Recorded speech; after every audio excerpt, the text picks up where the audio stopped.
Governor Hicklenhooper, I mean, there's been a lot of talk about bipartisanship and unity on the heels of what happened last week. How much would this health care bill benefit from actual cooperation? I mean, how much would that change the equation here? You know, I've never had a good idea in my life that the moment I started talking about it with staff or people around me, it didn't get suddenly better.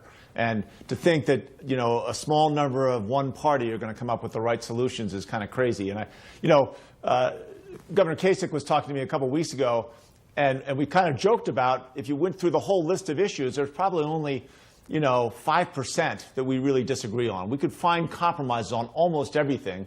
And I think not only should the Republican senators reach out to the Democratic senators, but I would volunteer there are a bunch of governors who actually have to implement what they come up with, who could give some substantive and meaningful suggestions on how to costs and how not to have to roll back coverage. There's every reason in the world for people like John Hicklenhooper and some of the other governors that signed on with the Republican governors that to be able to be an example to the Congress. I mean, reach out to the Senate Democrats. I mean, work this thing together, because if you don't, frankly, Anderson, it's not sustainable, and the next administration is going to overturn this, and we never get to the fundamental issue of what's driving increasing health care costs, which we also have to do on a bipartisan basis. So, of course, do it in the open, reach across the aisle. That's what I hope the message that's being sent. And we have practical solutions. We're not saying you can't do anything. We're saying there's some things we agree upon that must be done to make sure that people can have health coverage.